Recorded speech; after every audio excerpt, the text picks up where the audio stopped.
ముఖ్యమంత్రి గారిని ఎప్పుడైనా బూతులు తిట్టాను నేను శేఖర్ రెడ్డి గారు? ఆగమ్మా, ఆగుతల్లి, నువ్వు మాట్లాడిన మాటలన్నీ రికార్డెడ్.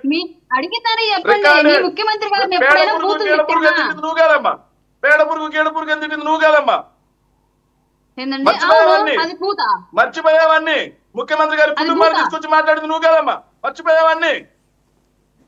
అధికార అహంకారంతో ఎంత పడితే అంత మాట మాజీ ముఖ్యమంత్రి గారిని పట్టుకొని మాట్లాడింది నువ్వు కాదమ్మా, మర్చిపోయావన్నీ. అన్ని గుర్తుంటాయి, ఎక్కడికి పోలా. తమ సంస్కారం నేర్చుకుని మిగతా వాళ్ళ సంస్కారం చెప్పండి. ఇన్ని రోజులుగా డిబేట్ చేస్తా ఉన్నా, ఇన్ని రోజులుగా డిబేట్ చేస్తున్నా, మహిళలకు నేర్చే సంస్కారం మీద చూసుకో. మీరన్ని మాటలు మాట్లాడినా, మీరన్ని తప్పుడు మాటలు మాట్లాడినా, ఏ రోజు మీ గురించి మేము పరుషపద్యాలం వాళ్ళ మేము కేవలం చిల్లమనే మాట్లాడాం. అది మా పార్టీ సంస్కారం, మా పార్టీ సంస్కారం, అది మా సంస్కారం. అది ఆగం ఆగం మధ్యలో నేను ఎక్కడ మాట్లాడలేదు సార్, నేను మధ్యలో ఎక్కడ మాట్లాడలేదు. మధ్యలో మాట్లాడే ఆయన మాట్లాడిన తర్వాత ఒక్క నిమిషం ఉండండి, ఇస్తాను. ఆయన మాట్లాడి మీకు ఇస్తాను. మధ్యలో మాట్లాడే హీరోయిజం అనిపించుకోదు. తప్పు చేసి బుక్కాయిస్తూ మధ్యలో అడ్డదిడ్డంగా వాదన చేస్తే వీక్షకులు అందరూ మర్చిపోలా, వీక్షకులు ఎవరు మర్చిపోలా, వైఎస్ఆర్ కాంగ్రెస్ పార్టీ వాళ్ళు ఎవరు మర్చిపోలా. అన్ని గుర్తున్నాయి, అన్ని రికార్డ్ అయ్యాయి. జగన్మోహన్ రెడ్డి గారి కుటుంబం గురించి మాట్లాడలేదా నువ్వు? చర్చా కార్యక్రమంలో జగన్మోహన్ రెడ్డి గారి గురించి మాట్లాడలేదా? మా నోట్లో చెప్పిస్తావా?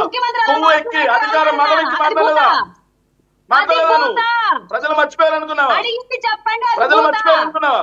మొన్న నల్లపురెడ్డి గారి ఇంటి మీద జరిగినటువంటి దాడిని సమర్థిస్తూ ఇంకా దాడి జరగాలి, అతన్నే కొట్టాలని మాట్లాడిన మాటలు మర్చిపోయావా? ప్రజాస్వామ్యంలో ఉన్నామా, నియంతృత్వంలో ఉన్నామా?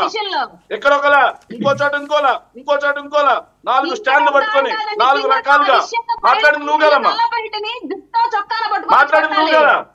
మళ్ళీ మాట్లాడుతున్నావు, సమర్థించుకుంటా కూర్చొని అక్కడ సమర్థించుకుంటున్నా కానీ ఎవరు మర్చిపోలేదు తల్లి, ఎవరు మర్చిపోలే నీ కుసంస్కారమైన మాటలు, సంస్కారమైన హీనమైన మాటలు. స్థాయి సార్, ఇంకో మాట సార్, స్థాయి స్థాయి గురించి మాట్లాడండి సార్. ఆపండి సార్, ఎలాంటి వాళ్ళు పట్టుకొచ్చారు సార్?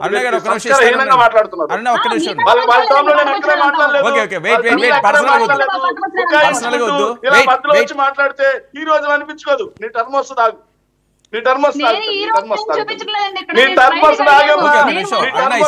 ఒక్క నిమిషం ఆయన మాట్లాడినవ్వండి, నేను ఇస్తాను. ఆయన సమాధానం చెప్పాలి మీ అందరికి, నేను ఇస్తాను అవకాశం. ఒక్క నిమిషం ఉండండి. వర్మ గారు ముగ్గురు మాట్లాడారు, ముగ్గురు మాట్లాడండి. ఓకే మాట్లాడండి, ఆవిడ ఆఫీసర్. ఓకే మాట్లాడండి. సంస్కారంగా నోట్ చేసుకో. అరే ఆవిడ మా ఆఫీసర్ కదా, ఆఫీసర్ మళ్ళీ నువ్వు ఎందుకు స్టార్ట్ చేస్తావు? 10 నిమిషాలు వచ్చింది. ఓకే కంటిన్యూ చేయండి, నేను ఇస్తున్నాను కదా, నేను ఇచ్చాను కదా అవకాశం. స్థాయి గురించి మాట్లాడారు సార్ మా అరుణమ్మ. స్థాయి అంటే సార్, స్థాయి మరిచి జగన్మోహన్ రెడ్డి గారి గురించి మాట్లాడిన మాటలు. స్థాయి మరిచి స్థాయి. మేము ఏ రోజు చంద్రబాబు నాయుడు గారిని చంద్రబాబు నాయుడు గారే అన్నాం, పవన్ కళ్యాణ్ గారిని పవన్ కళ్యాణ్ గారే అన్నాం, గౌరవనీయులైనటువంటి డిప్యూటీ ఉప ముఖ్యమంత్రి అన్నాం. మేము ఎక్కడ మేము పవన్ కళ్యాణ్ గారిని కించపరచలే. నేను నా స్థాయి ఏంటో నాకు తెలుసు, కానీ స్థాయి మర్చి మాట్లాడింది తమరు తల్లి. ఎస్. ఇంకోటి సార్, ఏదైతే మళ్ళీ చెప్తున్నాం సార్, రాజకీయాల్లో బూతు అనే సంస్కృతి ఎక్కడ మొదలైందంటే సార్, నారా లోకేష్ గారు రాజకీయ ఆరంగేయడంతోనే రాజకీయాలు భ్రష్టు పట్టిపోయాయి. వ్యక్తిత్వ హననం మొదలైంది, సోషల్ మీడియాలో దాడి మొదలైంది. అంటే 2019కి ముందు అరుణమ్మ రాజకీయాల్లో లేదు కాబట్టి ఆమెకు తెలియకపోవచ్చు.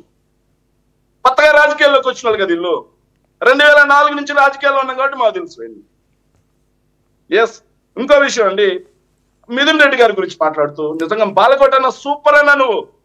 ఎందుకంటే ముద్దాయి చట్టం దృష్టిలో ఎవరైనా ఒకటే, అరెస్ట్ అయ్యి కోర్టుకి వెళ్ళి బెయిల్ తెచ్చుకోవచ్చు కదా. మరి ఏందన్నా, మరి చంద్రబాబు నాయుడు గారు ముద్దాయే కదా, అరెస్ట్ అయినప్పుడు అక్రమ అరెస్టు అని చెప్పేసి మీడియా ఛానల్లో కూర్చొని రోధించారు కదన్న మీరు. అంటే చంద్రబాబు నాయుడు గారికి చట్టాలు వర్తించవా? చంద్రబాబు నాయుడు గారికి ఏదైతే న్యాయస్థానాలు ఇచ్చే తీర్పులు వర్తించవా? చంద్రబాబు నాయుడు గారు కూడా అన్ని కేసుల్లో బెయిల్లో ఉన్నారు. ఆయనేమి ఊటీ, హిమాలయాలు, కొడైకెనాల్ వెళ్ళాల, ఆయన వెళ్ళింది కూడా జైలుకే. Skill scam bail, liquor scam bail, alignment scam bail, 18 కేసుల్లో స్టేలు, ఓటుకు నేటు కేసు, 2 ఎకరాలతో మొదలై ఈరోజు చేస్తాయి. ఆర్థిక నేరగాడు ఎవరో తెలుసుకోవాలి ఒకసారి. నెక్స్ట్ ఇంకోటి, ముద్దాయి లొంగిపోవచ్చు కదా. అసలు మినిమం కూడా సార్, ఏ మాత్రం కొన్ని తపేలా ఛానల్ కూర్చొని అదే నిజం అనుకుంటేట సబ్జెక్ట్ కొంచెం బుర్ర పెట్టాలి సార్. ఎవరైనా నిందితుడు ఉంటే ముత్తాయి ఉంటే sir, the investigation agency should serve notice